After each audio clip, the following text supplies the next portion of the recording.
Et on est en direct. Bonsoir tout le monde, bienvenue sur le stream où on parle politique européenne, où la politique européenne vous parle. J'espère que vous allez bien. Je suis parti en vacances pendant une semaine, je suis de retour, reposé, je suis d'attaque et comme vous l'entendez ce soir, je suis de retour en français. Bonjour No Brains. Pourquoi? Parce que notre invitée ce soir, elle est française. On va échanger avec la députée européenne Irène Tolray. Donc Irène Tolray, elle a 54 ans, elle est députée européenne depuis 2019. Elle est membre de Renew Europe, donc c'est La République En Marche en France. Elle est donc au Parlement européen, elle est membre de la commission du développement régional et elle est suppléante en commission de l'agriculture et du développement rural et aussi en commission des droits des femmes et de l'égalité des genres. Et il se trouve qu'elle est aussi vigneronne de profession et donc très impliquée sur les questions agricoles depuis le début de son mandat. Et ça tombe bien puisque ce soir, on va parler politique agricole européenne. Alors, si vous souvenez peut-être, il y a quelques mois de ça, on a fait une autre interview exactement sur le même sujet, mais cette fois avec un député vert, Benoît Biteau, qui lui était assez critique de la politique agricole européenne. Et donc du coup, ce soir, on s'est dit, tiens, on va refaire une interview sur le même thème, mais avec quelqu'un qui a un point de vue un peu différent, comme ça, vous pouvez vous faire votre avis avec les arguments des deux côtés, et vous pourrez ainsi avoir un peu une vision complète des choses et vous faire vos propres idées, et peut-être éventuellement vous intéresser davantage au sujet. Donc, la politique agricole européenne, c'est pas un petit sujet, c'est au contraire une des grandes politiques de l'Union européenne, c'est une des grandes politiques historiques de l'Union européenne, puisque ça représente la politique agricole commune, ou la PAC comme on l'appelle, ça représente 336 milliards d'euros si on prend le budget entre 2021 et 2027. Donc on n'est pas sur des petits budgets, loin de là. Et cette nouvelle PAC qui a commencé en 2021, elle a suscité de très gros débats, notamment autour de la dimension environnementale de cette politique.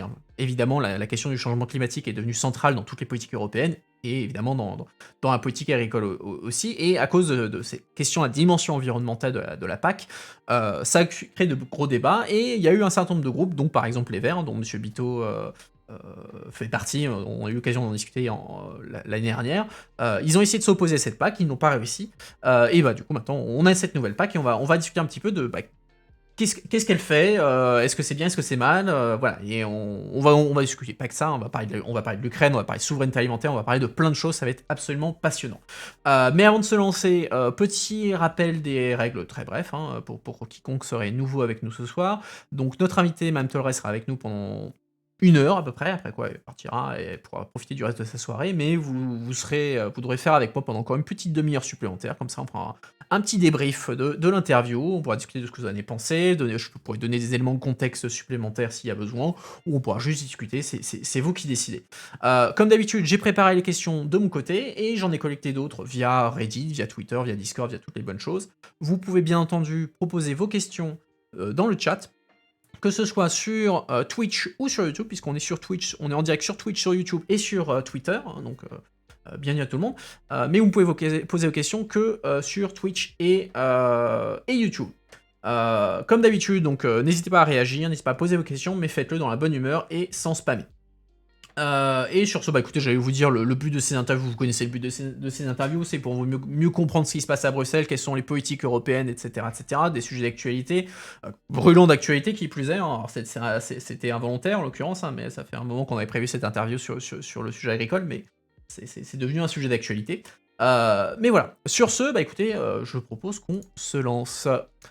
Bonsoir Irène Tolray, bienvenue et merci encore à vous d'avoir pris le temps de prendre le temps d'être avec nous ce soir. Donc vous m'avez entendu faire ma petite introduction, où je vous ai présenté un petit peu le sujet.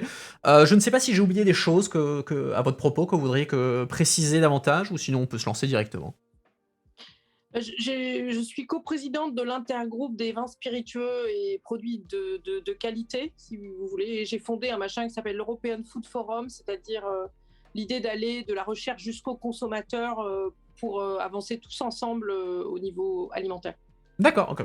C'est encore plus dans le thème, donc vous voyez, on est à fond dedans. Commençons peut-être un petit peu par vous d'abord. Pourquoi vous êtes intéressé à l'agriculture? Pourquoi vous êtes élu député, vous avez dit, tiens, je vais bosser sur les questions d'agriculture? Pourquoi? Je pense que j'ai été choisie parce que j'avais un lien avec l'agriculture et surtout avec le développement rural. C'est-à-dire qu'il y a une politique européenne qui s'appelle Leader, qui est un pourcentage d'un pilier, du deuxième pilier de la PAC, et qui est ce qui permet à des petits villages de faire des tas de projets super intéressants avec une gouvernance très locale. Donc moi, je me suis occupée de ce fonds dans mon coin, et j'ai fait plein de trucs, et ça m'a permis aussi d'être repérée. Fondamentalement, je crois qu'on avait aussi besoin d'un projet européen nouveau, puisqu'on avait fait une Europe sur la paix, en 2019 je parle, Mhm. et que du coup je trouvais qu'une Europe de l'alimentation, de la bonne alimentation, c'était un nouveau projet qui valait le coup de se battre. Donc je voulais mettre en place un projet alimentaire territorial européen. Alors, commençons par les bases. Pourquoi une politique agricole européenne? Pourquoi est-ce que l'Europe, soudainement, elle va s'intéresser soudainement, ça fait quelques décennies maintenant, mais pourquoi est-ce que l'Europe s'intéresse aux fermiers, à l'agriculture? Enfin, quel est l'intérêt pour l'Europe de s'occuper de tout ça? Alors déjà, on est aux 60 ans de la PAC, donc elle date de 62, c'est-à-dire très rapidement après la création de l'Union européenne. Et en fait, pourquoi? Parce que la guerre, non seulement ça tue des gens, mais ça provoque des famines. Et donc, en reconstruction de la Seconde Guerre mondiale, on a dit, plus jamais ça, donc on va faire une politique agricole commune pour reconstruire une alimentation de qualité pour l'ensemble des Européens. Malheureusement, 60 ans après, on va y revenir. Alors, parlons de la PAC, justement. C'est une politique historique de l'Union européenne, qui représente une grosse part du budget. Pendant très longtemps, c'était même la plus grosse dépense du budget européen. Et comme je l'ai dit, la nouvelle PAC était une PAC qui a été, comme à chaque fois, vous me direz, mais qui a été assez controversée, hein. Il y a toujours des grands débats sur les questions des politiques agricoles. Et une des critiques historiques qu'on entend souvent sur la PAC, c'est, et j'ai eu pas mal de remarques et de questions liées à ça quand j'ai préparé l'interview, c'est cette idée qu'en fait la PAC, ça ne profiterait qu'aux grands propriétaires terriens, et pas les petites exploitations. Un chiffre qui revient souvent, c'est l'idée que, enfin c'est un chiffre comme quoi 80% des aides aux revenus pour les agriculteurs reviendraient en fait à 20% des agriculteurs. Donc est-ce que vous considérez que cette critique est juste? Comment vous y répondez? Je ne pense pas que cette critique est juste. En revanche, il y a des sujets sur la façon dont on redistribue les aides de la PAC. Parce qu'aujourd'hui, comme ce sont des aides à l'hectare, effectivement, quand on a des tout petits exploitants ou des personnes qui ne vivent pas de leur métier, ça peut faire beaucoup d'agriculteurs qui touchent très peu d'argent, et voire ils peuvent être localisés dans certains pays. Donc c'est important qu'on voit la vérité derrière les chiffres. La politique agricole commune, c'est une boîte à outils pour les États membres pour avoir une agriculture qui correspond aux objectifs politiques que l'on se fixe. Et sur la nouvelle PAC, on a fixé des objectifs politiques beaucoup plus environnementaux qu'avant, avec des sujets importants, de réduction de pesticides, de réduction d'intrants. Donc, oui, il y a beaucoup plus de petits que de gros, mais les 80-20, il n'y a pas que dans la PAC que ça existe, c'est une règle dans beaucoup de choses de notre société. Et du coup, enfin, pour essayer sur cette règle du 80-20, pour vous, c'est quelque chose qui est structurel, c'est comme ça et on peut pas y faire vraiment grand chose, on peut juste s'ajuster, ou est-ce qu'il y a un changement plus profond à opérer dans l'évolution hors future de la PAC sur ce sujet-là? Alors, bien entendu, on parle des aides à l'actif agricole, sauf que pour avoir des aides à l'actif agricole, il faut déjà, numéro un, que la convergence interne et externe entre les États membres ait été terminée, parce qu'aujourd'hui, ce n'est pas le cas. La PAC s'est faite avec des aides différenciées dans différents États ou même à l'intérieur d'un État. Et donc, si on passe directement des aides à l'hectare aux aides à l'actif, on risque d'avoir des mauvaises surprises. Et premièrement, et deuxièmement, d'être bien d'accord sur ce qu'est un actif agricole. Sachant qu'il y a des pays qui n'ont plus d'actifs agricoles, et qu'est-ce qu'on leur dit? Ah, Typiquement, il y a... c'est quoi un actif agricole, par exemple? Parce que je vous avoue, la politique agricole, c'est pas un sujet sur lequel je suis très renseigné, donc c'est quoi un actif agricole? Et alors, il y a plusieurs définitions, mais il y en a une qui dit que c'est les personnes qui vivent de l'agriculture. D'accord, ok. Oui, sauf que si vous êtes dans un pays où vous n'avez plus d'agriculteurs, et en fait qu'il y a des agriculteurs qui entretiennent les forêts et qui, comme ils ne gagnent pas leur vie, ont un autre emploi, est-ce que ça veut dire que eux, on leur coupe la PAC? Parce que dans ce cas-là, si eux, on leur coupe la PAC, il n'y a plus rien du tout qui se passe non plus. Ah, ok, d'accord. Donc du coup, c'est Ah, Agriculteur, c'est pas le métier le mieux payé en fait. oui, c'est sûr. C'est pas en général, c'est pas c'est des métiers de passion, comme on dit. Alors, pour rester justement sur cette nouvelle PAC, et vous l'avez mentionné, hein, une des grandes priorités, c'est la question de l'environnement, et parmi les sujets de débat, vous l'avez aussi évoqué, il y a eu la question des pesticides, la question des intrants chimiques, hein, on pense notamment à toute la saga sur l'interdiction du glyphosate, on a aussi vu émerger toutes les questions sur le bien-être animal. Donc, comment est-ce que cette nouvelle PAC a pris en compte ces questions environnementales, ces questions de bien-être? Alors déjà, cette nouvelle PAC, elle est beaucoup mieux que l'ancienne au niveau environnemental sur absolument tous les items du bien-être animal jusqu'aux pesticides en passant par les engrais. Donc, y compris le gaspillage alimentaire, tout ça, tout ça. Donc, on a une PAC qui est plus verte. Alors après, il y a certaines personnes, peut-être comme Benoît Biteau, qui pensent qu'elle n'est pas assez verte. Moi, je pense qu'on a déjà fait un pas.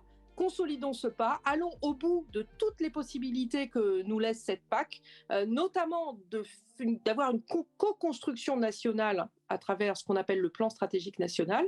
Et je crois qu'il y a plein de choses qu'on peut mettre ou qu'on a mis déjà dans les plans stratégiques nationaux. Donc, regardons comment ça se passe et allons au bout du truc. Alors j'avais justement j'ai reçu pas mal de questions justement sur cette dimension environnementale, hein, de la PAC, mais pas que, hein. J'ai aussi sur toutes les politiques, on va dire, agricoles et environnementales, hein, que ce soit Farm to Fork, Green New Deal, et cetera, et cetera. Et une question qui était assez intéressante, que j'ai trouvée, c'est la question de l'utilisation des énergies fossiles dans le secteur agricole. On sait que pour les grandes exploitations, surtout pour les grandes exploitations, il y a besoin d'énergie fossile, hein, du pétrole, du gaz naturel, etc., etc. Et dans les nouvelles stratégies européennes, que ce soit le Green New Deal ou Farm to Fork, la stratégie en matière d'énergie fossile, elle consiste en fait à désubventionner ce type d'énergie. Mais est-ce que, donc la question c'est, compte tenu du fait que de la place de ces ressources fossiles dans l'agriculture européenne, et avec les problèmes d'approvisionnement qu'on a déjà et qu'on va de plus en plus avoir dans les années à venir, euh, quel va être le futur, quelle va être l'énergie agricole dans le futur? Est-ce qu'on est condamné à rester sur l'énergie agricole? Est-ce qu'on va passer à du renouvelable? Comment ça va se passer? Alors, c'est une très bonne question et je pense que dans tous les cas, on va y passer de manière progressive hein, parce qu'aujourd'hui, sur certains points de l'activité agricole, on n'a pas de solution technique. Typiquement, on a une agriculture, vous parliez des grandes exploitations, qui est faite autour du tracteur, donc des tracteurs puissants qui utilisent des outils relativement lourds.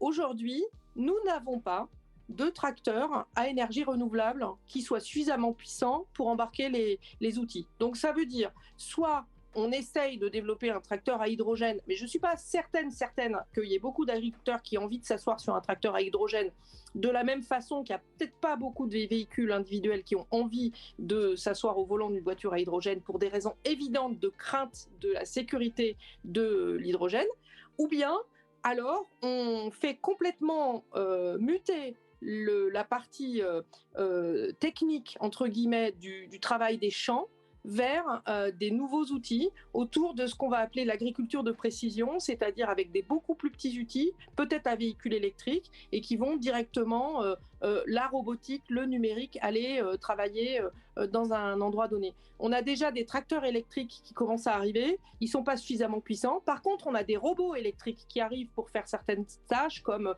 tondre, faire des choses comme ça. Peut-être qu'il y a un temps de passage, hein, mais le fait qu'on va sortir du fossile, c'est inéluctable. Deuxième chose, l'agriculture par rapport à ça, elle peut être productrice d'énergie renouvelable, de gaz renouvelable pour toute la partie élevage. Elle peut être aussi, il y a souvent des grands bâtiments d'exploitation agricole, elle peut aussi être productrice d'énergie solaire, d'éoliennes, de tout un tas de trucs. Donc, ça peut être un complément de revenus pour les agriculteurs qui n'est pas neutre en période d'inflation comme on est en train de le connaître.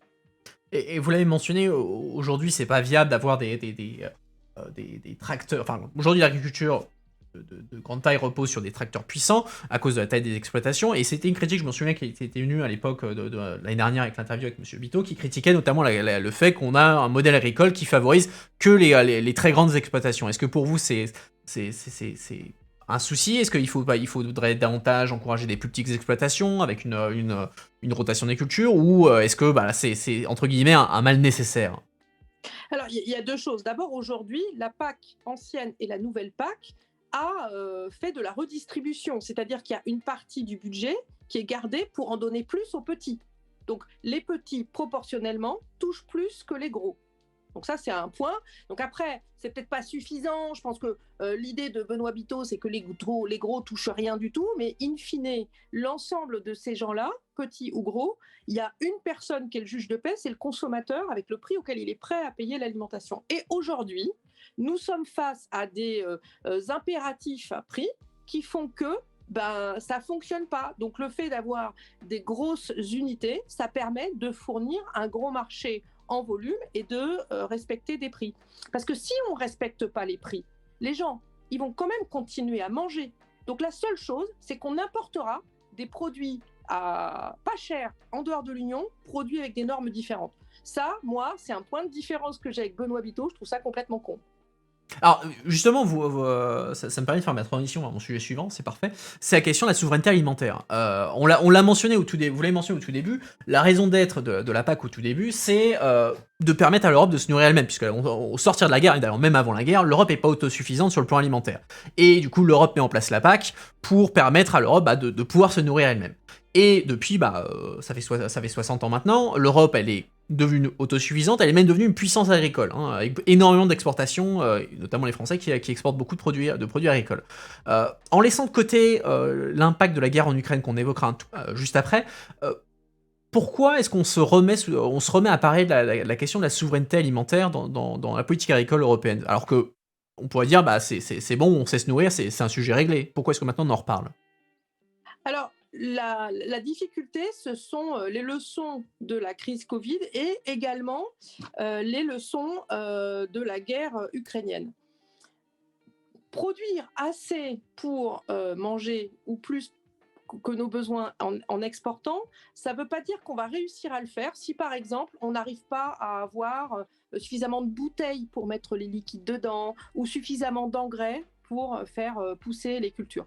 En fait, avec cette guerre ukrainienne, on a un révélateur qu'on avait déjà vu avec la crise Covid, du fait que si on veut une réelle souveraineté alimentaire, il ne faut pas s'arrêter seulement à ce qui est produit dans les champs et qui est soumis à la PAC. Il faut regarder la totalité de la chaîne d'approvisionnement de cette agriculture, et y compris jusqu'au consommateur et à la transformation. Parce que si, par exemple, le Covid, il n'y avait plus de chauffeurs, il n'y avait plus de camions, vous vous souvenez ? C'était la super galère pour livrer les magasins. Donc, si à un moment donné, on n'est pas capable de dire, en cas de crise, on doit avoir une réponse alimentaire, et cette réponse alimentaire, elle inclut y compris la logistique jusqu'au consommateur, on peut avoir des ventes paniques ou des gens qui n'arrivent pas à acheter à manger. Avec l'Ukraine, on a en même temps la disparition des productions ukrainiennes et russes à cause des sanctions. On a en même temps les millions de réfugiés qui arrivent et qu'il faut nourrir. Il y a beaucoup d'enfants, ils ont besoin de lait. Et en même temps, on a une inflation délirante sur des choses qui permettent de produire du lait. Voilà. Donc, du coup, la souveraineté alimentaire, on doit la respecter pour nourrir tous les Européens, nourrir tous les réfugiés et ne pas mettre en situation de famine des pays dépendants d'exportations russes qui arrêteraient de disparaître. On a laissé, excusez-moi de revenir là-dessus, on a laissé l'alimentation devenir un outil de géopolitique. Quelque part, on se disait qu'avec le marché et avec les exportations, on allait mieux se connaître et on allait tous être des démocraties et ça allait être super bien. La réalité de ce qu'on voit avec la guerre en Ukraine, c'est que on a beau faire des liens de commerce avec un autocrate comme Poutine, le jour où il veut envahir un pays et détruire toute une chaîne de distribution, sa population, ses enfants, du coup, tout s'arrête. Et là, on peut avoir des famines dans des pays qui achetaient et qui achetaient à 100% le blé ukrainien ou russe. Donc je crois qu'on a une responsabilité vis-à-vis d'eux, vis-à-vis de toutes ces personnes qui dépendent de cette alimentation, de faire qu'ils ne meurent pas de faim. Justement, on va parler de l'Ukraine maintenant. Vous y un petit peu référence. L'Ukraine et la Russie sont des grandes puissances agricoles. On n'y pense pas souvent, notamment en matière, que ce soit en matière de céréales, si je me trompe pas. La Russie, la Biélorussie sont des pays producteurs d'engrais. Donc on a vu une explosion des prix des engrais. J'ai vu un article sur le Financial Times Today, comme qu'on a encore cassé des records en termes du prix à la tonne d'engrais. à quel point en fait cette guerre, j'allais dire révolutionne, non, parce que révolutionne, ça peut avoir un sens positif. Quel est l'impact concret sur le marché agricole européen et mondial, Alors, concrètement? déjà, concrètement, je dirais que le premier impact de cette guerre, c'est pas un truc sur les marchés. Le premier impact de cette guerre, c'est la réalité que la guerre, elle est de retour en Europe et que on peut tous être concernés. Aujourd'hui, c'est l'Ukraine contre la Russie et la Biélorussie. Mais demain, il peut y avoir des pays européens, en tout cas c'est ce que voudrait nous faire entendre Poutine, hein, qu'il ne veut pas se laisser faire. Et donc, par rapport à nos collègues polonais, roumains, bulgares, slovènes, tous ceux qui sont à côté, ça veut dire que potentiellement, on peut avoir un retour d'un conflit armé en Europe, ce qui, en 2019, pour moi, était tellement vintage que dans ma vidéo de présentation, j'avais dit, bon, la paix, personne ne voit plus l'intérêt, puisqu'on l'a, donc il faut travailler sur l'alimentation. Donc d'abord, le premier impact, c'est l'impact sur les populations civiles, sur ces enfants qui voient leur père mobilisé, qui reste en Ukraine et qui viennent se réfugier chez nous. Après, derrière, bien entendu, un pays où les hommes sont mobilisés, ils ne sont pas forcément en train de travailler les champs, hein, ceux qui ont entre 18 et 60 ans, donc les routes sont bombardées, donc on a des perturbations logistiques gravissimes à l'intérieur de l'Ukraine, mais avec des conséquences en dehors de l'Ukraine. Donc d'abord, il y a des famines en Ukraine. Mariupol, je rappelle qu'il y a une petite fille qui est morte de soif. Donc aujourd'hui, ils sont affamés. Il y a d'un côté des endroits à l'ouest où il y a des enfants, mais il n'y a pas le lait parce que le lait il est produit à l'est et l'est n'arrive pas à envoyer son lait à l'ouest.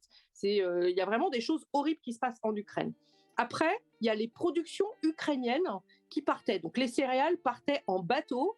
La mer en question, c'est pas possible que ça parte en bateau. On n'arrive pas à rapatrier le stock avec les chemins de fer. Donc on a une disparition immédiate des productions agricoles ukrainiennes et russes compte tenu des sanctions. Voilà.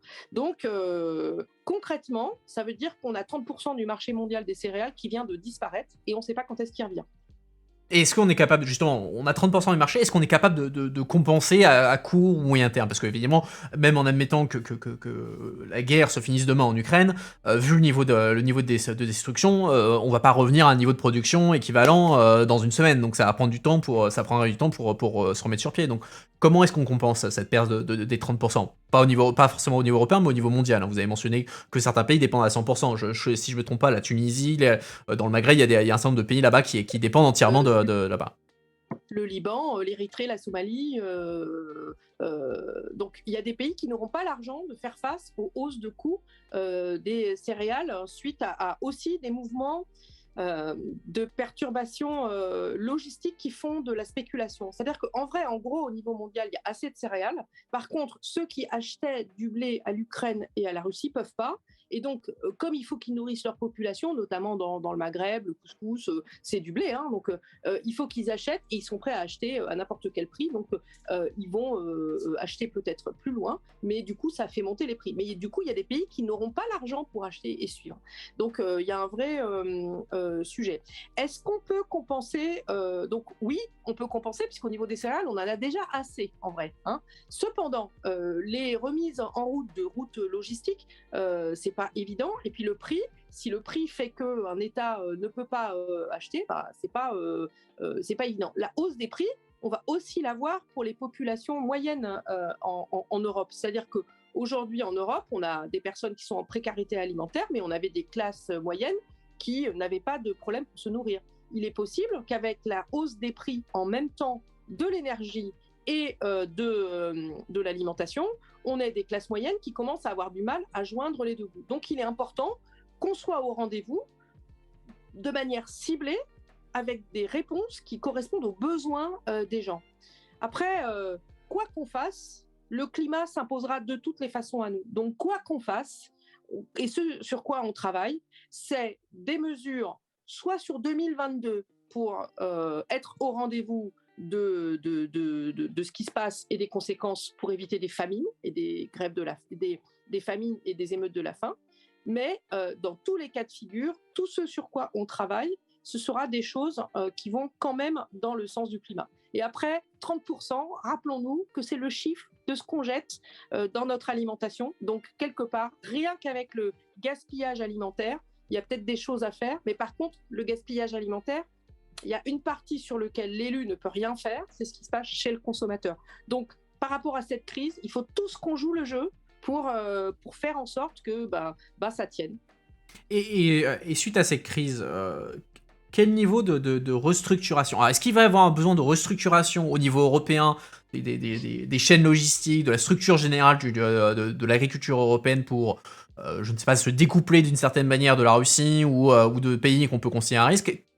Comment est-ce qu'on doit repenser le truc dans un contexte post-Ukraine? Oui, la réponse à ça est claire et fermement oui, parce qu'on ne peut pas dépendre pour nos engrais de pays tiers à l'Europe en fait. Donc il faut à tout prix qu'on ait une filière engrais européenne. Un tout petit peu comme au moment de la Covid, on s'est rendu compte qu'on n'avait plus de masques, on ne savait pas faire des vaccins, on ne savait pas faire des respirateurs. Donc à ce moment-là, c'est juste pas possible de dépendre à 100% de pays tiers à l'Europe. Donc c'est très important que dans cette souveraineté alimentaire européenne, on identifie les points sur lesquels on s'est mis en danger et que ces points précis sur lesquels on s'est mis en danger, on ait un plan volontaire de réagriculturisation de notre Union. On a déjà réindustrialisé avec le plan de relance, notamment sur la santé. Là, c'est autour de la chaîne d'approvisionnement alimentaire qu'il faut qu'on soit au rendez-vous. Et sur le plan je pense au niveau des prix, parce que j'imagine que, par exemple, on s'est adressé, on a commencé à dépendre d'engrais extra-européens parce que ça coûtait probablement moins cher que ce produit au niveau européen, sachant qu'en plus, dans le cadre de la production agricole, on le sait, les marges sont très faibles pour les agriculteurs. Hein. Vous l'avez dit, l'agriculteur, c'est pas une profession riche. Donc comment est-ce que c'est faisable sur le plan économique pour un fermier de se permettre de dire ok, je vais acheter mes engrais en Europe, mais ils vont me coûter plus cher. Donc est-ce que c'est possible ou comment on va faire?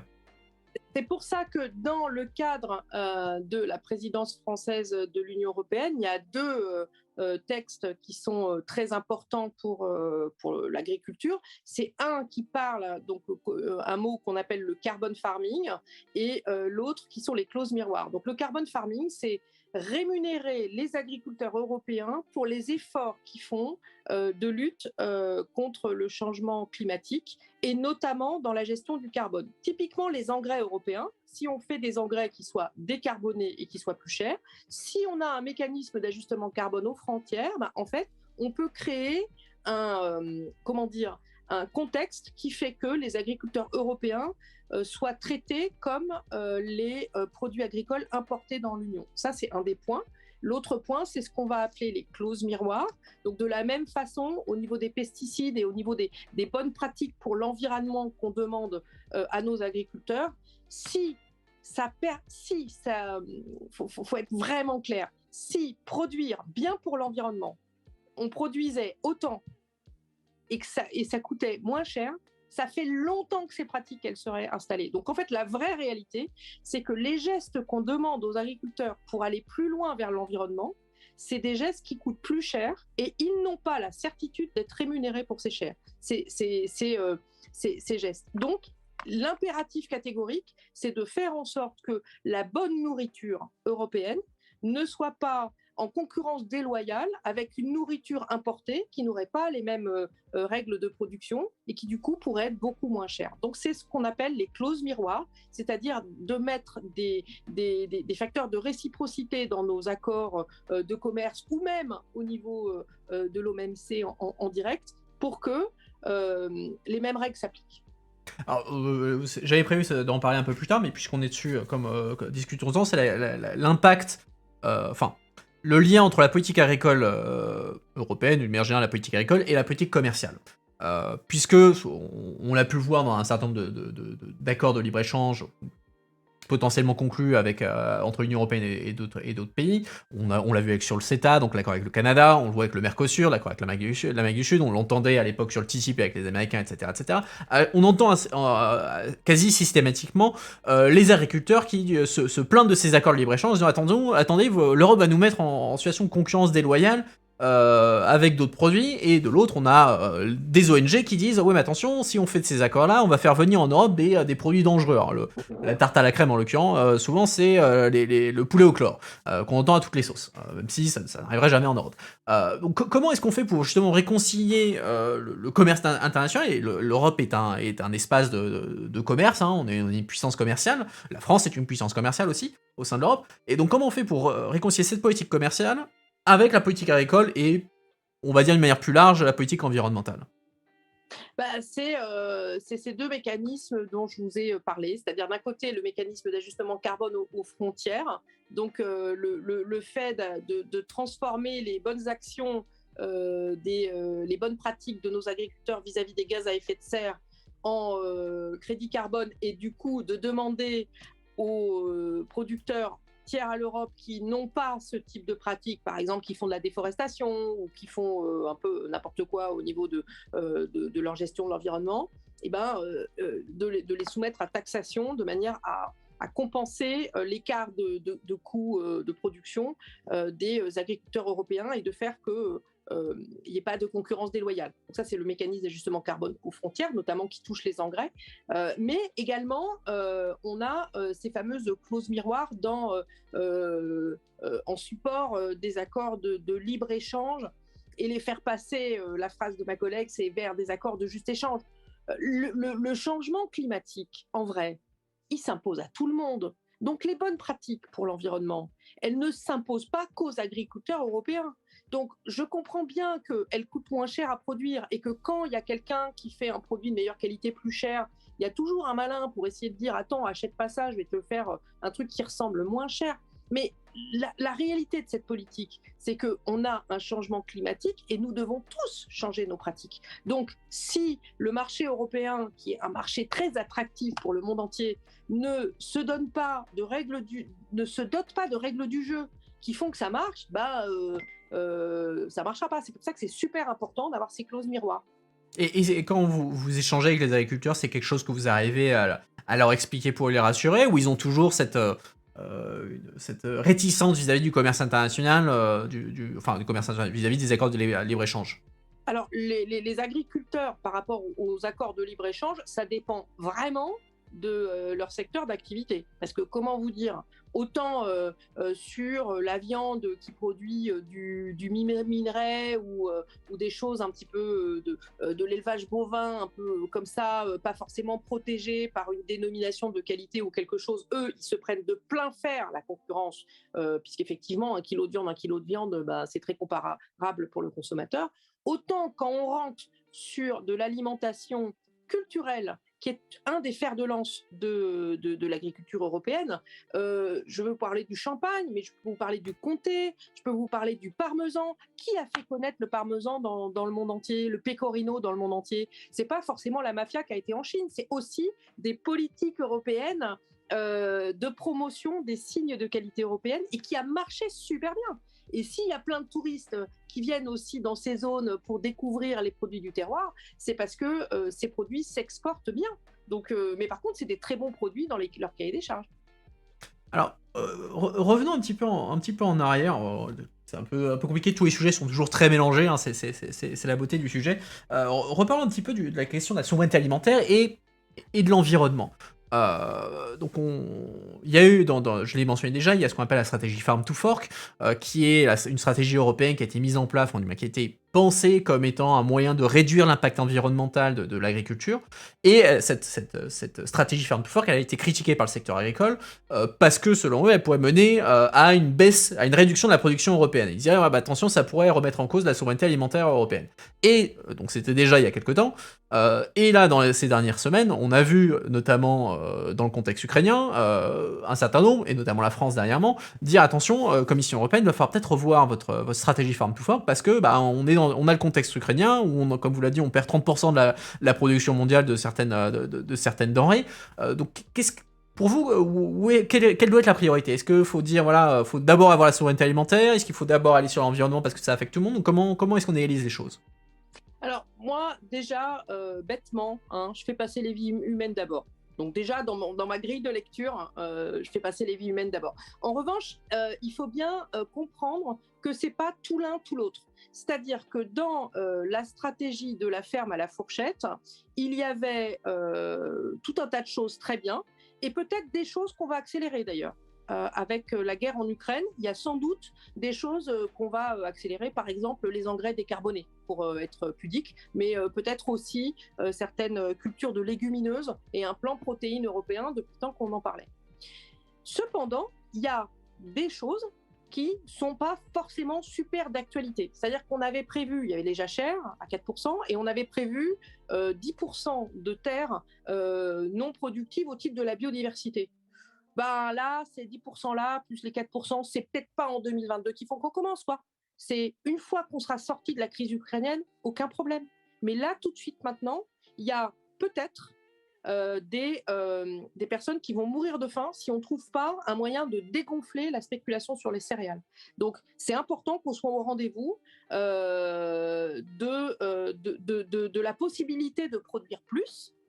Ça ne veut pas dire qu'en 2023, quand on regardera ce qui s'est passé en 2022, ben, peut-être qu'on n'aura pas utilisé cette possibilité. Mais par contre, si jamais, pour éviter des problèmes de faim dans le monde, on a besoin en 2022 d'utiliser ces terres, alors moi je dis dès demain, bravo, allons-y. Parce que pour moi, en 2022, il y a des gens qui risquent de mourir de faim. En Europe ou du manière générale dans le monde? Non, pas du tout en Europe. Dans des pays très dépendants des importations de blé ukrainien et russe. Voilà. Après, vu la localisation des pays, faut être clair, ça va pas se passer crème. Donc voilà, faut à un moment donné être très précis. Il y a un sujet humanitaire essentiel et l'Union européenne, pour moi, elle doit être au rendez-vous. De la même façon que nous devons être au rendez-vous de l'accueil des réfugiés. Et personne ne doit se poser la question de d'où sort la nourriture qu'on donne aux réfugiés. Il faut qu'on la produise et on la leur donne. Voilà. Alors, sortons un petit peu du contenu de la politique en elle-même, parlons plus politique en général. La politique agricole en général, mais souvent en confrontation d'un côté les agriculteurs avec de l'autre côté des ONG, hein, notamment sur les questions environnementales. Et on voit que il y a des moments où ça chauffe. Entre d'un côté les agriculteurs qui peuvent débarquer à Bruxelles avec leur tracteur et qui bloquent le rond-point Schuman. De l'autre côté, on a les ONG qui font beaucoup de com, qui font des actions coup de poing, parfois un peu emmerdant. Hein. On peut penser à ce qui s'est passé en Bretagne ces derniers jours où ils ont vidé c'est combien 1500 tonnes de blé en pensant que c'était du soja, enfin bref, c'était un peu n'importe quoi. Donc est-ce que pour vous agriculteurs et ONG sont irrémédiablement en confrontation, il y aura rien à changer, ou est-ce que à un moment donné en fait tout le monde est un peu dans le même camp et il faudra que chacun mette de l'eau dans son vin? Alors pour moi, indubitablement, tout le monde est dans le même camp. Et mon expérience d'élu local, c'est d'avoir réussi à faire travailler tout le monde ensemble.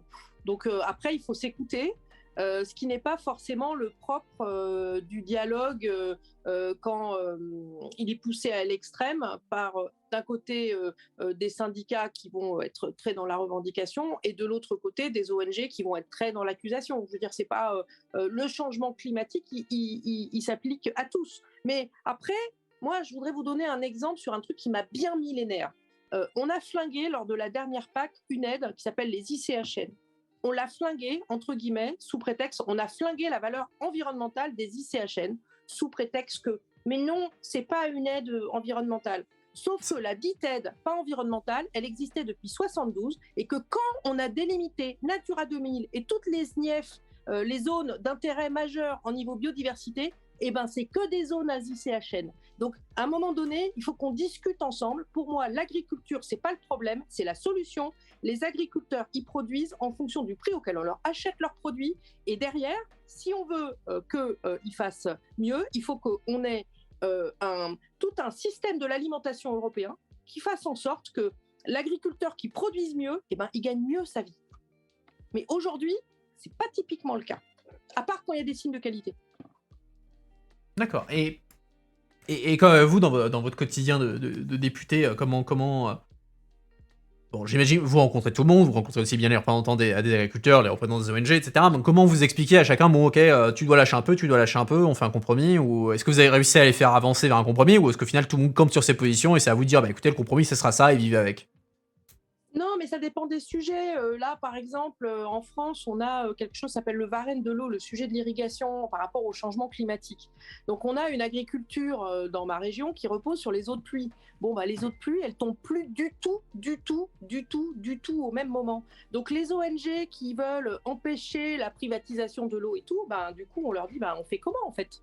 Parce que si on met plus d'eau dans la terre, en fait, il y a de la désertification qui arrive. Donc, le fait d'avoir de l'eau dans la terre parce qu'on a des sols qui sont travaillés, c'est quelque chose qui entretient ce qu'on appelle le petit cycle et le grand cycle de l'eau, ce qui fait que la terre reste nourricière. La pire chose qui puisse arriver à une terre, c'est de se désertifier. Donc, voilà, il faut à un moment donné des faits et des chiffres, écouter la science.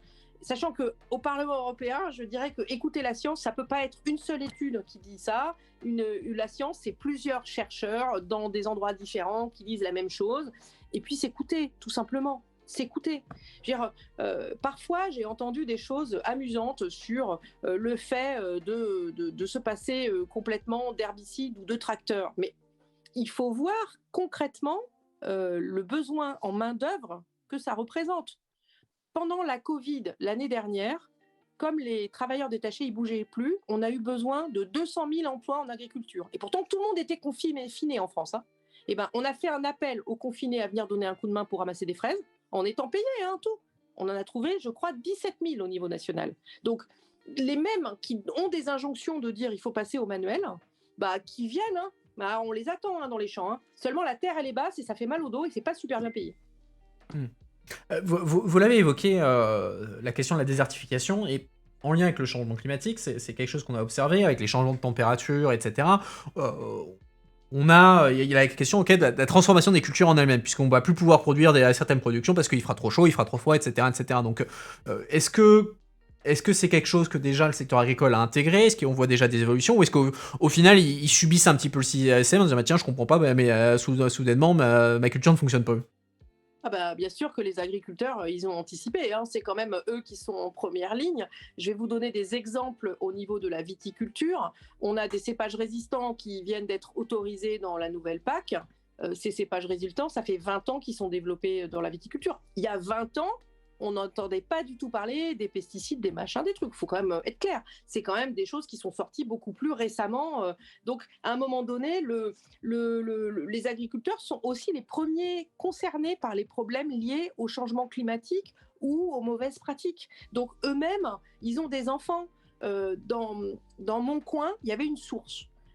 Et donc, cette source, il s'est retrouvé avec des pesticides dedans. L'agence de l'eau, en 95, elle fait une réunion en disant voilà, on a un problème de pesticides dans votre source. Mais tous les agriculteurs, ils sont passés en bio avec 0 € d'argent public.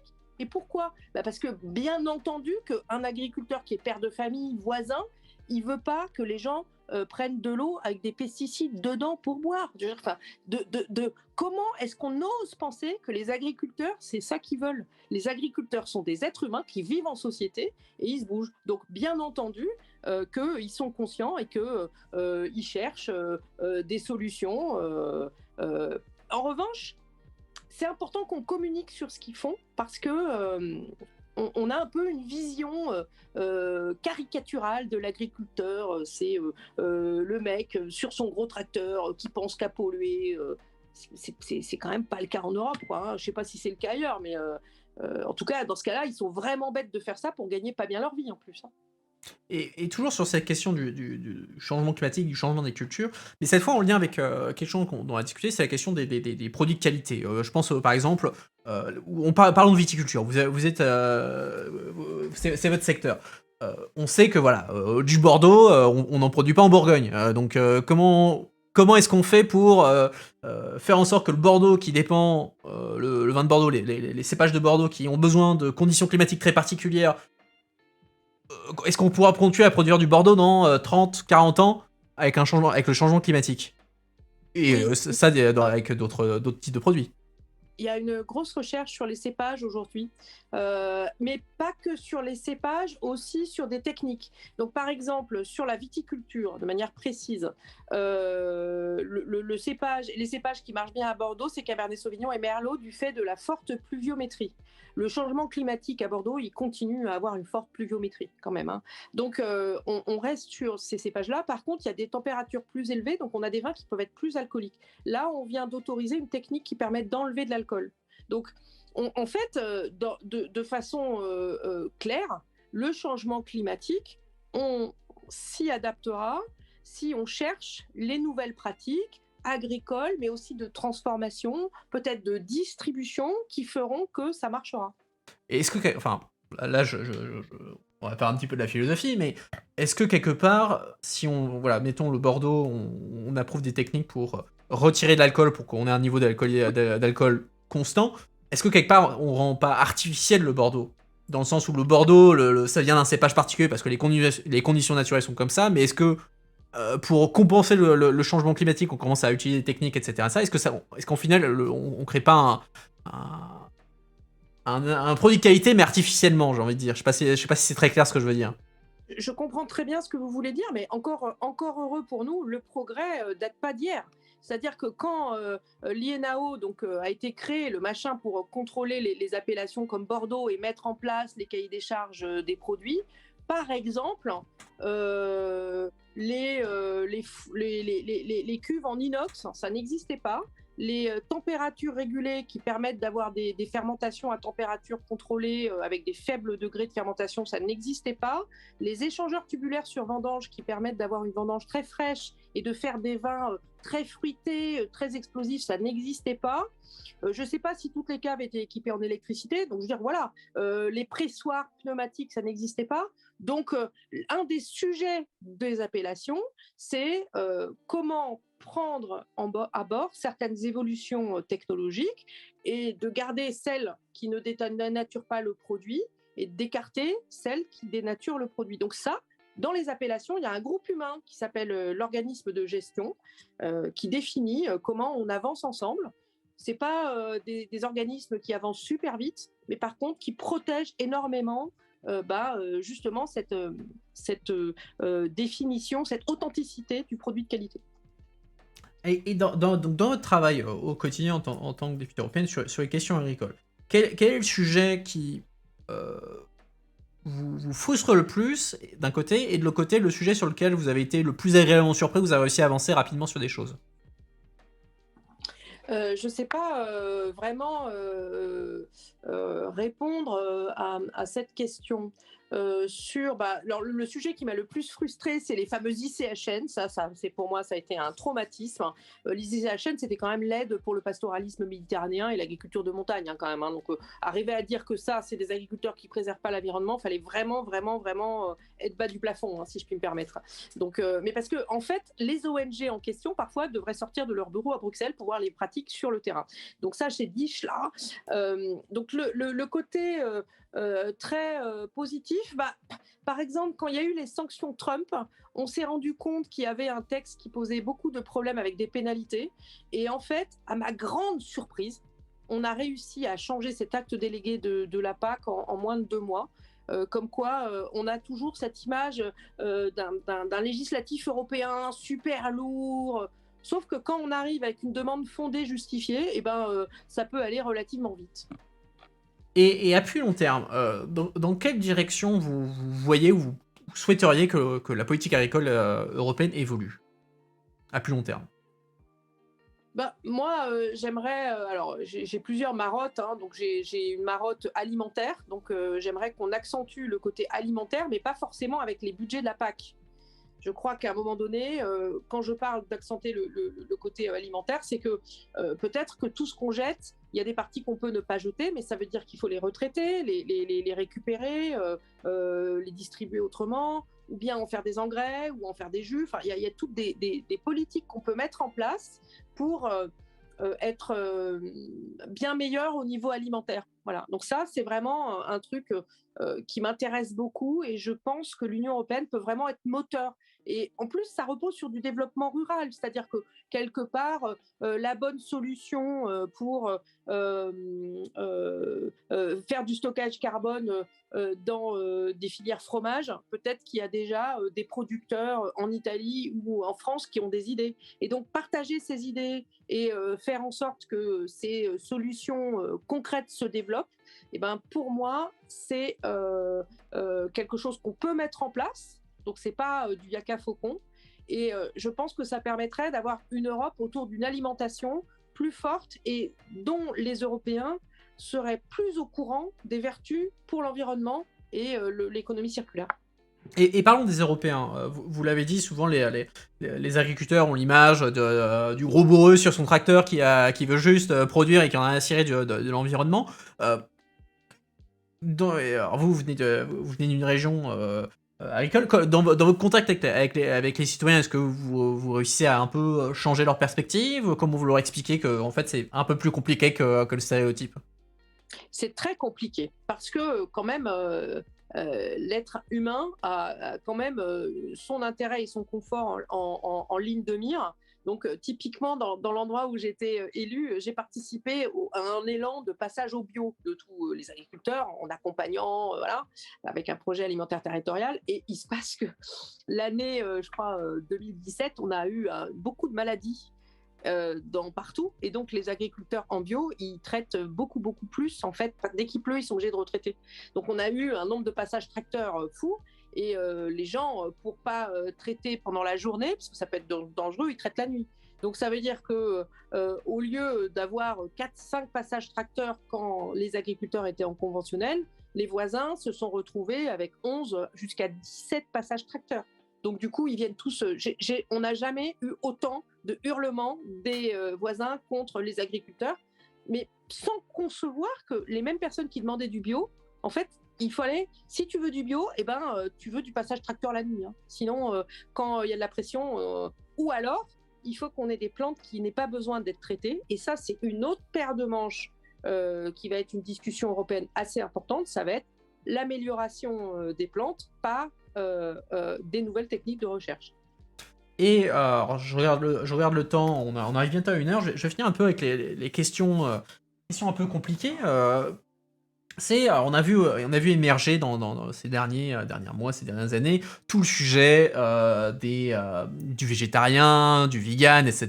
Lors de la dernière Pâques, on a eu, enfin lors de l'année Pâques, l'année dernière, on a eu un gros débat sur est-ce qu'un burger végétal est-ce qu'on peut appeler ça un burger, est-ce qu'on peut appeler ça un steak. Il y a les débats sur les steaks de synthèse. Donc, comment vous vous y positionnez? Pour vous, est-ce que c'est du faux débat, on s'en fout qu'un burger végétarien, on appelle ça un burger végétarien, ou est-ce que pour vous il y a une question quand même plus profonde? Voilà, un steak c'est de la viande, on peut pas appeler un truc végétarien comme étant un steak. Alors moi, en fait, le problème que j'ai avec ça, c'est pas forcément le nom, hein.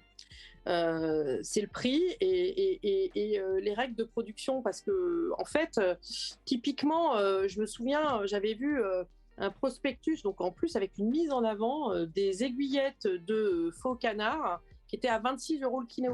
Mais à 26 € le kilo, les producteurs européens, mais ils font du massage des pieds du canard. Je veux dire, on déconne complètement. C'est-à-dire que si, donc après, qu'il y ait des personnes qui veulent pas manger de viande parce que c'est leur conviction, leur religion, leur machin, pourquoi pas. Après, par rapport au climat et au carbone, je rappelle que le stock, les filières d'élevage et notamment le pastoralisme, ça stocke du carbone dans le sol. Donc, ne pas l'avoir, ça serait plutôt pire que l'avoir. Hein. Donc, ça, va falloir qu'on se mette à jour et sur des chiffres partagés sur ça. Donc, un des points de souci que j'ai avec la viande artificielle, j'en ai deux. Le premier point, c'est si sur la viande artificielle, on a besoin d'une hormone de croissance qui est interdite pour la viande normale, ça me pose problème. Si une hormone de croissance, elle est interdite pour la viande bovine, alors pour moi, elle doit être interdite pour la viande artificielle. Voilà. C'est une question de cohérence. Ouais, c'est une question de cohérence. Voilà, c'est un petit sujet. Sinon, on peut faire du grand n'importe quoi. Voilà. Et deuxièmement, en fait, je comprends les personnes qui ont vraiment des convictions et qui mangent ça. Mais derrière, quand on regarde les opérateurs de ces types de nourriture, c'est des types qui ont fait des fortunes Internet. C'est pas du tout, comment dire, je ne suis pas certaine que leur engagement vis-à-vis de la planète soit aussi important que leur engagement vis-à-vis des retours sur investissement de ce qu'ils font, quoi. Donc, et pour moi, j'ai du mal quand même avec faire passer. C'est quand même un produit industriel. Mais industriel, c'est fait dans des bâtiments industriels. Enfin, c'est pas du tout. C'est comme l'aile ou la cuisse, hein, de le film. Donc voilà, j'ai un peu du mal je ne suis pas la génération qui prend ces produits-là avec le même recul parce que j'aime l'idée que des vaches pâturent et que quand je prenne le train, je vois des vaches. Et je peux entendre que des personnes pensent que faire de la viande artificielle dans des hangars, eh ben, ça sera mieux pour la planète. Mais s'il n'y a plus de vaches, à un moment donné, il faut aussi le bonheur, ça existe, quoi. Il est où le bonheur, là? Vaste question, vous avez 4 heures. Mais puisque vous parlez là, justement de regarder les vaches quand on prend le train, d'un côté, quand on regarde aussi une partie de la production européenne, il y a eu la fameuse question des fermes-usines, où on voit des vaches en batterie qui voient jamais un brin d'herbe, donc c'est aussi une réalité de la production européenne. Donc pour vous, comment vous traitez ça? Parce que on pourrait dire, bah ouais, mais il y a ces fermes-usines, on voit pas vraiment ce type de vache quand on prend le TGV, quoi. Alors, je suis d'accord avec vous, et c'est pas typiquement le modèle dont je rêve en me levant le matin, hein, et très exactement, moi, en tant que consommatrice et aussi en tant qu'élue locale, j'ai plutôt au contraire favorisé le fait qu'on ait des éleveurs qui puissent gagner leur vie avec des débouchés en local. Sachant que les petits éleveurs en local, pour qu'ils arrivent à vivre, il faut qu'il y ait un abattoir de petite taille adapté à leurs unités, ce qui n'est pas évident à avoir vu les normes pour les abattoirs, tout ça. Donc, entre guillemets, on peut aussi avoir des injonctions sociétales sur la santé, sur la sécurité de l'alimentation qui font que ça ne devient rentable que d'avoir des grosses unités. Donc, il faut aussi qu'on s'interroge sur notre schizophrénie entre ce qu'on demande en attente sociétale et ce que On est prêt à payer. Ouais. Et justement, c'était justement la question que j'avais en tête, donc transition parfaite encore une fois. Euh, comment, comment on réconcilie justement d'un côté le fait qu'en tant que consommateur, qui plus est quand on est, on parle pas de gens riches, on parle pas de classe moyenne, hein, les classes modestes, ils ont besoin de se nourrir comme tout le monde et ils ont un budget limité pour ça, donc il faut une alimentation accessible. Et de l'autre côté, on a aussi la question du fait que les agriculteurs, les producteurs doivent pouvoir se nourrir eux-mêmes. Donc, et on sait déjà qu'on est sur des types de production où il y a peu de marge. Donc comment est-ce qu'on réconcilie justement d'un côté ce besoin d'avoir de l'alimentation peu chère, et de l'autre côté le besoin, il faut quand même qu'on ait quelque chose de qualité et qui puisse rémunérer les agriculteurs. Alors, je pense que c'est par la conjonction et la coordination de différentes politiques publiques. Typiquement, on ne va pas tout vendre en circuit court. Mais par contre, si l'agriculteur il vend 10% en circuit court, s'il peut le faire, cet apport de marge va peut-être lui permettre de vendre une partie de sa production moins chère. Et donc, ce qui fera que, en local, les grandes surfaces pourront s'approvisionner avec des produits qui seront placés en prix ou les cantines scolaires. On peut, donc ça c'est un premier point. Donc on sait ce qu'on appelle les projets alimentaires territoriaux où on essaye de coordonner les cuisines centrales avec les chambres d'agriculture, tout ça. Il y a aussi l'aide alimentaire, la forme de l'aide alimentaire. Parce qu'aujourd'hui, la forme de l'aide alimentaire, c'est on donne de l'argent et les banques alimentaires, elles achètent bien ce qu'elles peuvent et elles le distribuent. Donc, comme il y a une telle pression sur les prix, je ne suis pas intimement persuadée que les personnes qui sont sous aide alimentaire passent leur temps à manger des légumes frais, de la viande, des produits de qualité. Et pour moi, c'est juste insoutenable. C'est-à-dire que je crois fondamentalement que le droit à une alimentation de qualité est un droit de tous les êtres humains. Et que si on met en place des politiques environnementales qui commencent à dire qu'il y a la bonne nourriture de la mauvaise nourriture, et ben moi je suis désolée, je ferai tout pour que les personnes sous aide alimentaire aient accès à la meilleure alimentation. C'est très important. Et donc, ça veut dire peut-être développer des chèques alimentaires, Je pense qu'il y a des moyens il y a des personnes qui ont les moyens de payer plus leur nourriture et il y a des personnes qui n'ont pas les moyens. Donc peut-être créer des chèques alimentaires pour accompagner. Et petit à petit, il faut aussi que les grandes surfaces jouent le jeu de façon à ce que effectivement on n'ait pas cette inégalité là. Et ultime question, je vous laisse tranquille et je vous laisse profiter de votre soirée. Puisqu'on parle de, vous l'avez dit à l'instant, on peut dire voilà, faut commencer à dire il y a de la bonne nourriture et de la mauvaise nourriture entre guillemets en termes de qualité. Ce qui me fait penser à tout le débat sur ce qu'on appelle le Nutri-Score. Donc c'est un système de classification de la nourriture, hein, en gros selon A, B, c'est quoi A, C, A, D A à E, ça va de A, A à E. A à E. En gros sur la qualité de la nourriture en termes nutritionnels, en termes de qualité.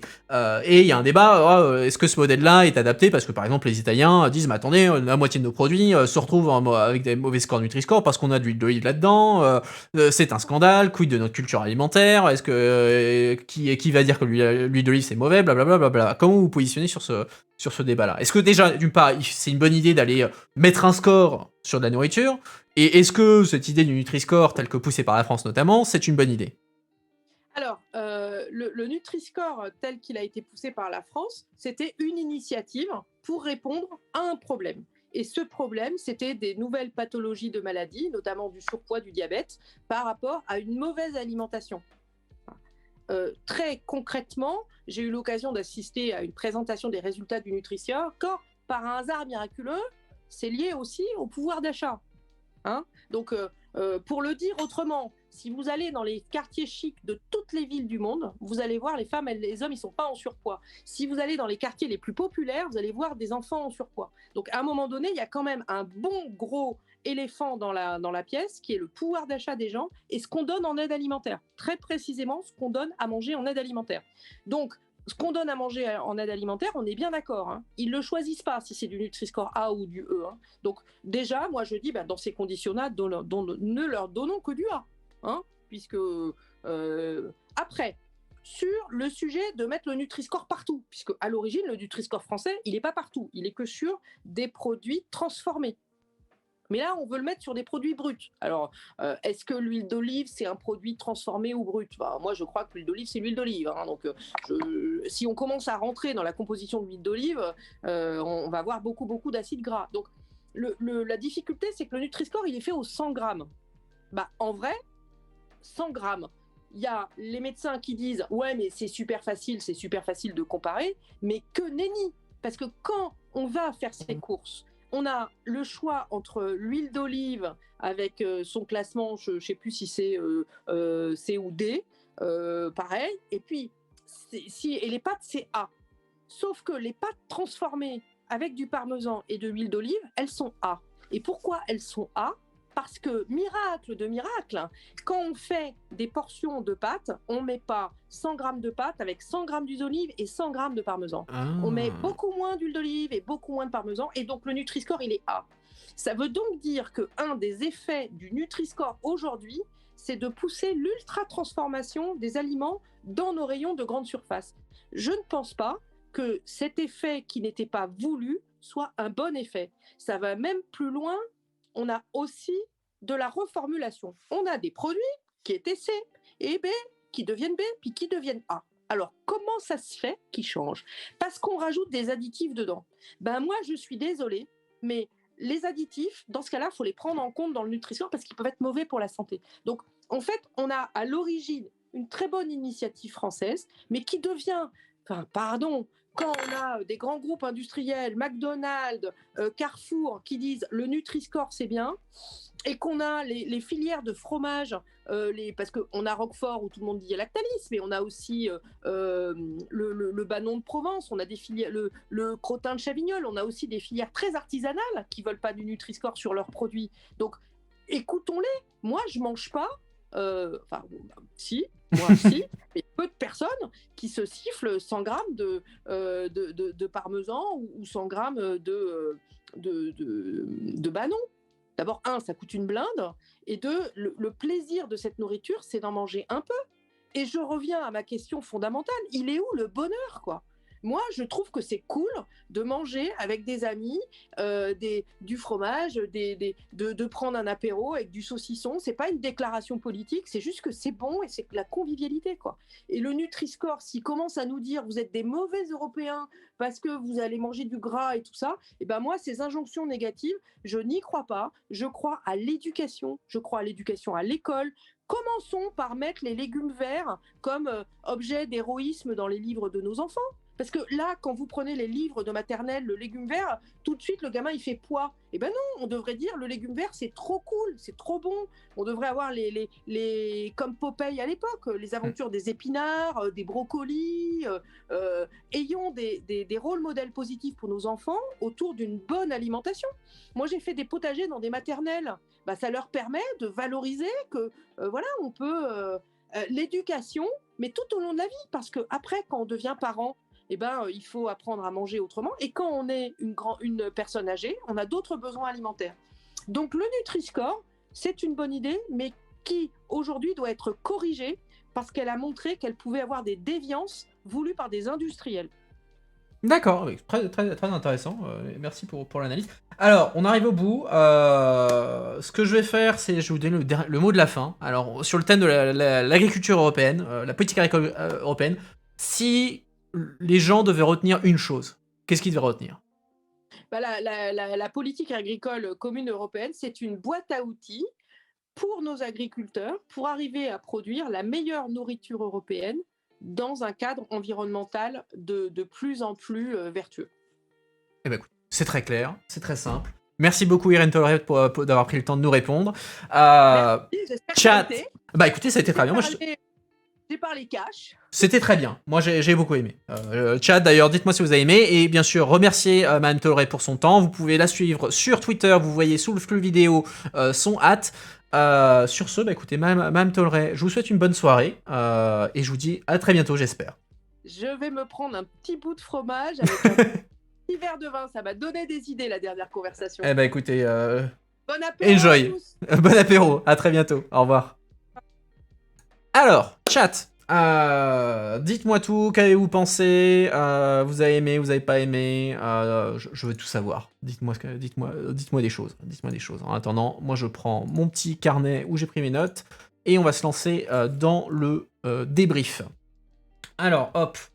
Ceci dit, moi aussi ça me donne un peu la dalle. On a parlé bouffe pendant 1 heure, ça me donne aussi un peu faim. Je dois avouer, j'ai du fromage au frigo. Tombe bien, je suis parti en vacances, j'ai ramené du fromage. Tombe bien. Bref, on va pas parler du contenu de mon frigo, on parle politique. Donc, de quoi qu'on a parlé? Alors, ah oui, premier sujet qu'elle a évoqué, ça a dit voilà, j'ai commencé ma carrière dans la politique agricole en bossant sur les fonds leaders. Alors, on a parlé de la PAC, on a surtout parlé de la PAC. Faut savoir que la politique agricole, c'est pas que la PAC. La PAC, c'est le gros morceau, hein, c'est là où il y a beaucoup d'argent, 336 milliards d'euros, comme on a dit, sur la période 2021-2027, mais il n'y a pas que ça, il y a d'autres fonds européens qui ont une dimension agricole, et notamment le fonds leader. Le fonds leader, c'est... Alors comment je pourrais expliquer ça, sans me planter, sans dire de conneries? Le fonds leader, c'est une partie des fonds régionaux, donc les fonds européens qui vont être donnés aux régions européennes, notamment pour, d'une part, soutenir l'agriculture, et surtout, entre guillemets, soutenir le patrimoine rural. En gros, c'est l'idée de développement rural. Et donc, le fonds leader, c'est une partie de ces fonds qui peuvent bénéficier aux agriculteurs, à l'agriculture, mais qui ne sont pas la PAC. Donc, c'est pas lié uniquement à une question de production. Donc, tout ça pour dire que voilà, il n'y a pas que la PAC dans la vie, même si la PAC, c'est un gros morceau. On a parlé beaucoup enfin, c'est un thème qu'on a pas mal discuté tout au long de l'interview, hein, que ce soit sur la question de la souveraineté alimentaire, l'impact de la guerre en Ukraine sur l'agriculture, etc., etc. C'est la question du prix de l'alimentation. Et d'une part, enfin, le prix de l'alimentation qui peut être subi, tout comme il peut être choisi. Pourquoi subi, pourquoi choisi? Subi parce que quand on parle on va dire de classe sociale populaire, hein, qui ont pas vraiment le choix, hein, ils doivent se nourrir comme tout le monde. Alors attendez, je vais faire mes zooms, hop, voilà, parfait, j'ai fait mes zooms. Ils n'ont pas le choix, hein, ils doivent pouvoir se nourrir, donc ils achètent ce qu'ils peuvent, et comme la députée l'a dit, en conclusion, souvent c'est plutôt de la malbouffe, hein. C'est pas de la nourriture de catégorie A qui peuvent, en termes de Nutri-Score, qui peuvent se permettre, ça va être de la malbouffe et c'est pour ça qu'on retourne dans les couches populaires, davantage de diabète, davantage d'obésité, etc., etc. Et il y a aussi une question de prix choisi, puisque il y a ce paradoxe où on veut que, d'un côté, on veut de la nourriture de super bonne qualité, on veut des agriculteurs qui soient bien rémunérés, mais à côté, on veut pas payer. Il y a une résistance à payer le prix, j'allais dire le prix qu'il faut. C'est peut-être un petit peu exagéré de dire le prix qu'il faut, mais de payer un prix «juste» entre guillemets, je sais pas si c'est le bon mot, mais faire en sorte que voilà, faut mettre l'argent faut mettre l'argent là où on veut aller. Et que du coup, voilà, faut peut-être être prêt à dire, bah voilà, oui, effectivement, vaut peut-être mieux payer un tout petit peu plus cher la nourriture, mais ça permettra d'une part d'avoir de la nourriture de qualité, hein, évidemment, mais aussi de rémunérer un peu mieux les agriculteurs. Même si c'est que la dimension du prix, hein, elle a plein de facteurs différents, hein. C'est à la fois le coût des intrants, hein, je veux dire, les engrais que les agriculteurs peuvent utiliser. Si c'est importé, ça coûte moins cher que si c'est de l'engrais européen ou français, hein, en caricaturant. Il y a la question des marges, les prix de revente à la grande distribution. Il y a enfin les prix sur le marché des matières brutes, etc. La question des énergies fossiles. Donc il y a énormément de facteurs qui rentrent in fine dans ce qui va déterminer le prix, et il n'empêche que aujourd'hui la nourriture, ça peut coûter peanuts. Pas quand on parle de nourriture de qualité, mais en tout cas, on peut avoir de l'alimentation qui coûte très peu cher, mais après c'est pas nécessairement de la nourriture de qualité. Autre sujet qu'on a discuté en profondeur, c'est la question de la souveraineté alimentaire, et c'était assez intéressant puisque elle a bien insisté en fait que l'idée de la souveraineté alimentaire, donc je n'ai pas de discussion, je vais mettre sur l'introduction, comme ça vous verrez de qui on parlait, voilà, Madame Torre. Ces questions de souveraineté alimentaire, c'est pas seulement, combien de tonnes de blé, combien de tonnes de betteraves je produis pour pouvoir nourrir les Européens. C'est une question aussi beaucoup plus large, une question de logistique. Et elle expliquait très bien, notamment dans le cadre de la. Excusez-moi, je suis à moitié en train de m'étouffer, je vais prendre un verre d'eau. Elle expliquait très bien dans le cadre de la guerre en Ukraine, ce qui se passait. Hop, une seconde. Me revoilà. Donc oui, qu'est-ce qui se passait en Ukraine? Elle a évoqué l'exemple, dit voilà, on a un problème où des enfants qui sont à l'ouest de l'Ukraine n'ont pas de lait. Pourquoi? Parce que le lait ukrainien est produit à l'est. Et comme évidemment, il n'y a pas simplement une guerre, les routes sont impraticables, les exploitations sont détruites, etc. etc. Donc le bottleneck, comme on dit en bon français, le goulot d'étranglement, c'est la logistique. Et c'est une des raisons pour lesquelles, aujourd'hui, au niveau européen, et aux Français aussi, dans une certaine mesure, il y a à nouveau tout un discours sur la question de la souveraineté alimentaire, puisque certes, on produit beaucoup de nourriture, et comme on l'a dit, l'Union européenne et la France sont des très très très très gros exportateurs de produits agricoles dans le monde, hein. La France, je sais plus si c'est le cas, mais en tout cas, à un moment donné, on était la première puissance agricole dans un certain nombre de productions, hein, je pense au niveau céréalier. Mais vérifier encore une fois, ça peut être un peu daté ce que je dis. L'idée étant que voilà, on est des gros producteurs, mais à côté, on dépend d'un certain nombre de produits tiers. Les engrais, les engrais aujourd'hui sont produits beaucoup en Biélorussie, en Russie, etc. Évidemment ou même en Ukraine, et du coup avec le conflit et les sanctions qui s'ensuivent, on a un prix qui a explosé. Là, je le disais ce matin, j'ai vu sur Twitter que le prix à la tonne de l'engrais avait atteint des nouveaux records. Je crois plus de 350 $ la tonne. Donc on est sur des prix qui deviennent assez délirants, et qui du coup créent un problème d'approvisionnement directement au niveau européen, puisque certes on a des grandes exploitations agricoles, mais on n'est plus capable de fournir ces exploitations agricoles en intrants chimiques, en matières premières, etc., etc. Il y a des pays, elle a notamment évoqué le Maghreb, et un certain nombre de pays d'Afrique, qui importaient quasiment à 100% tout leur approvisionnement céréalier depuis l'Ukraine et la Russie, et qui maintenant ont perdu accès à tout ça, et on se retrouve avec des situations de potentielle famine.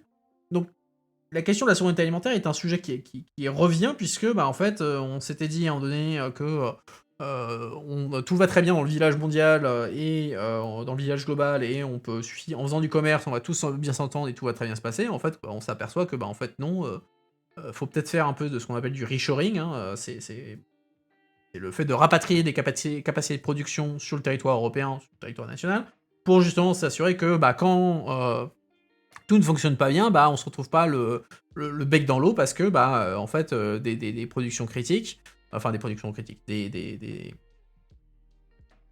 biens dont on a absolument besoin, on se retrouve coupé, on les a plus. Et c'est tout le débat en fait sur la question de la souveraineté alimentaire, et pas que, hein, il y a aussi des questions de la souveraineté industrielle, on a mentionné notamment le Covid, on a vu ça notamment en capacité de production de médicaments, de biens, enfin de produits qui sont nécessaires pour la production de médicaments et de vaccins, etc. etc. Bref, ça participe à tous ces débats sur la réindustrialisation qui sont devenus des débats européens depuis quelques années, et qui plus est encore plus dans le cadre de l'Union européenne. Hein, et là aujourd'hui on parle politique agricole, mais c'est la même chose en matière numérique, hein, que ce soit en termes de cloud, que ce soit en termes de semi-conducteurs, etc. etc. Le terme de réindustrialisation, le terme de souveraineté est extrêmement à la mode ces dernières années.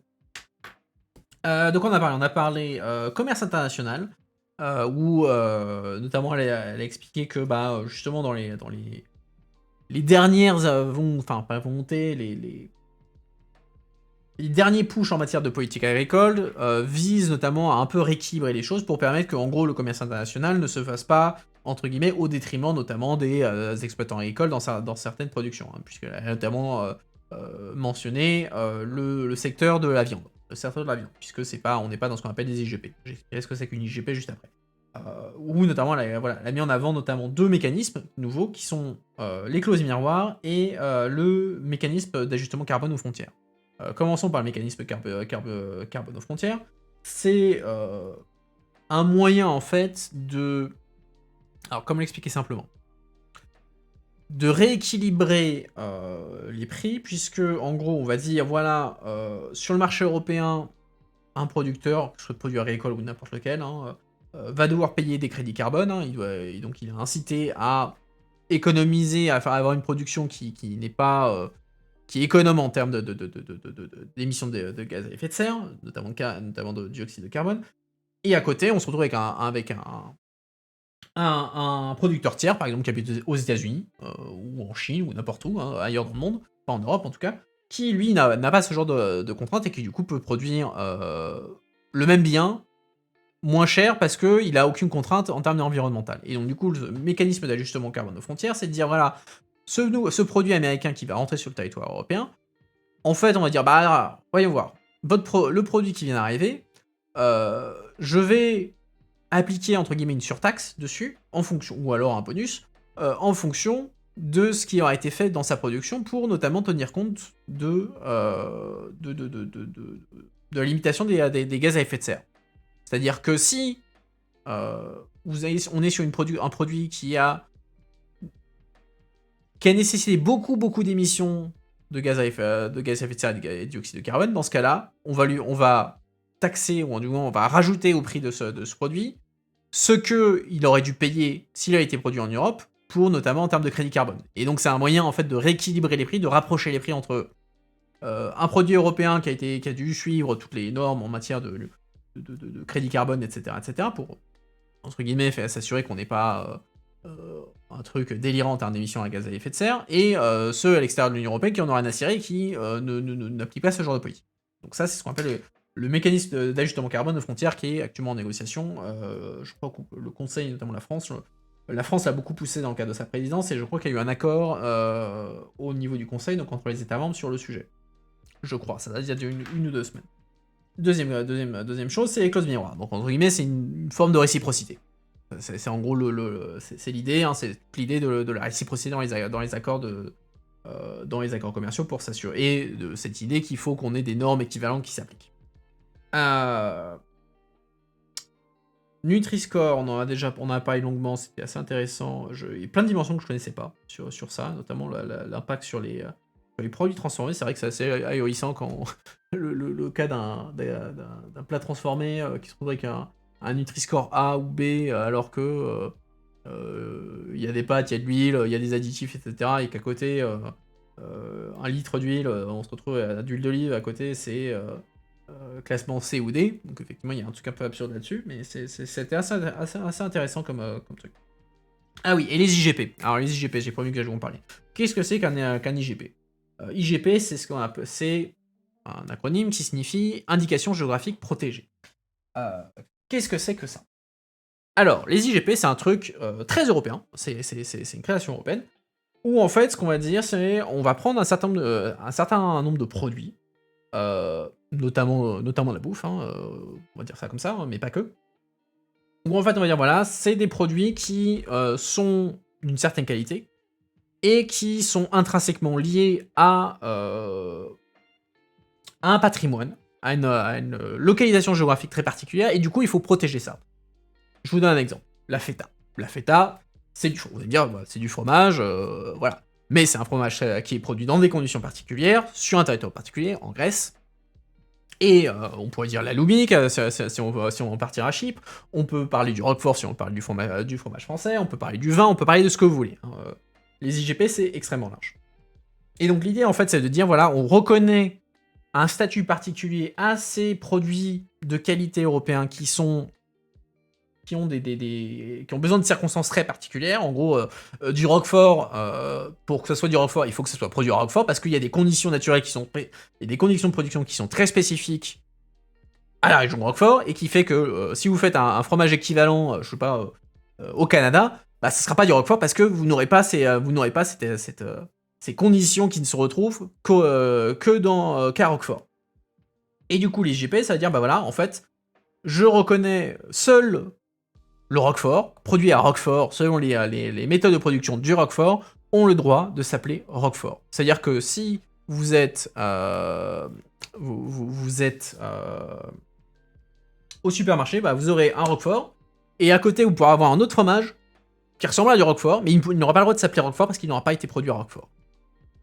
Et ça, c'est un truc essentiel en matière notamment de commerce international, puisque c'est une demande constante des Européens. À bientôt, No Brainer, merci d'être venu. C'est une demande constante des Européens. À chaque fois qu'il y a un accord de libre-échange, un des gros points sur lesquels les Européens vont se fighter, c'est sur ces questions de la reconnaissance des IGP. C'est-à-dire le fait que les autres pays du monde vont reconnaître cette protection accordée à ces produits... salut Uglyarf. Vont reconnaître cette protection accordée à ces produits spécifiques. Donc, restons dans le Roquefort. Vous faites il y a le CETA, l'accord commercial avec le Canada. En vertu de cet accord, le Canada ne permettra plus sur son territoire, donc dans les supermarchés canadiens, à ce que des fromages se prénomment Roquefort alors qu'ils n'ont pas été produits à Roquefort.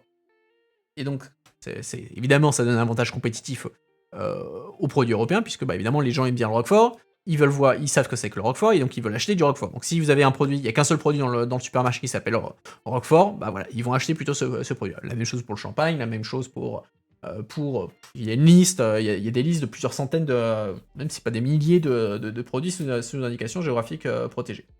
Et donc les IGP, c'est ce qu'on appelle un intérêt offensif dans les négociations commerciales européennes. C'est un truc quand on dit que les Européens vont se battre pour l'obtenir dans ça. Pourquoi ? Parce que ça donne, ça protège d'une part les produits européens de la concurrence déloyale, mais aussi ça donne un avantage compétitif aux produits européens, puisque bah, il y a une qualité qui est reconnue, et du coup, bah, en fait, le consommateur étranger, bah, il va être...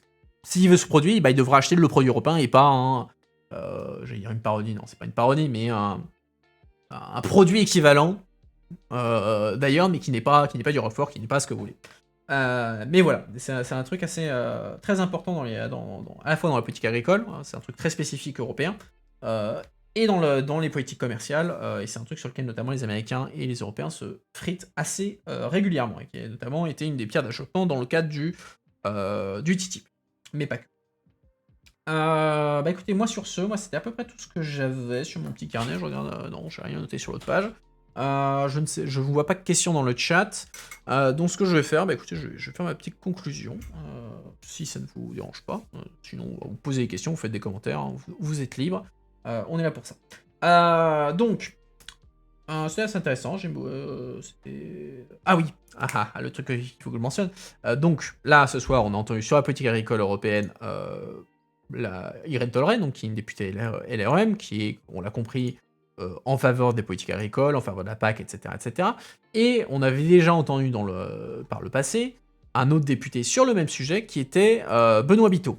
Alors, ce que je vais faire, c'est... alors, attendez, j'essaie de retrouver mon truc sur ma chaîne YouTube.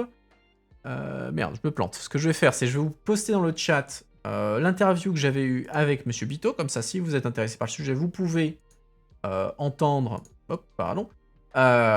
Vous pourrez écouter l'interview avec Monsieur Biteau. Et voilà, tac. Ne bougez pas, je vous poste ça dans le chat tout de suite. Tout de suite. Hop là. Lac Roquefort. Non, on parle pas de celui-là. On ne parle pas de celui-là. Même si je ne savais pas qu'il y avait un lac Roquefort au Canada. tu m'as appris un truc, mais non, on parle de From tout français. Donc non, mais bien essayé.